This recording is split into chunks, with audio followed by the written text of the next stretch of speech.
في البداية نحن مجالنا عموما تكييف وتبريد، بنشتغل صيانة وبيع وشراء للمستعمل. عموما التبريد والتكييف بينقسم فيه الثلاجات وفيه الأجهزة الكهربائية الصغيرة زي المكاوي والحاجات دي كلها بنعتمد عليها في الدخل في الصيانة. أولا في الصيانة، فالمجال ده أنا خشيته يعني من باب الرغبة وسوق العمل. يعني التخصص بتاعي أساسا بقرأ تجارة في جامعة النيلين، تأمين تجاري، لكن ظروف الحياة هي تدخلنا في المجال بتاع التكييف والتبريد، والحمد لله بقى مصدر دخل بالنسبة لي ودخله كويس جدا وممتاز بالنسبة لوضع البلد. يعني نحن جونا ساخن جدا، يعني شغلتنا موسمية لكن جونا ساخن دائما، يعني حتى في الشتاء احنا بنكون الحمد لله يعني شغالين. بس الوضع الاقتصادي عموما في البلد وعنده تأثير سلبي.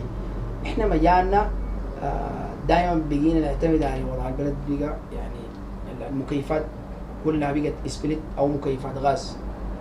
بنشتغل نظافة وبنشتغل تعبئة غاز، بنغير كومبريسر، بنقوم نجمع مكيف، وبعتمد على الصيانة وبعتمد على البيع والشراء وبعتمد على المقايطة.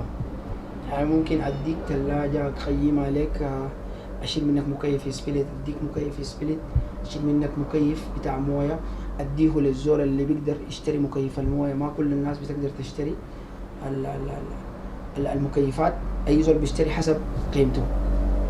فبنعتمد على الصيانة برضه في جميع الأدوات الكهربائية.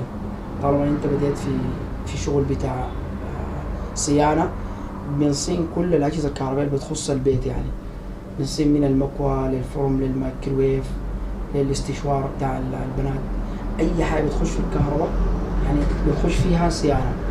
والحمد لله رب العالمين يعني مشواري فيها هسه ماشي على 19 سنة، بقت لي مصدر دخل. حتى يعني أنا إذا يعني السوق بتاع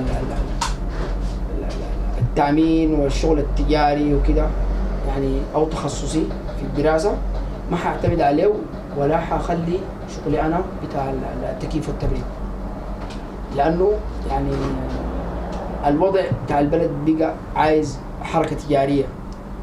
يعني الشغل بتاع الراتب والشغل، أنا كنت سلفا يعني شغال بشغل بتاعت راتب، لكن لقيت الشغل بتاع الصيانة والشغل بتاع البيع والشراء في المستخدم السكن هاند بنعمل له إعادة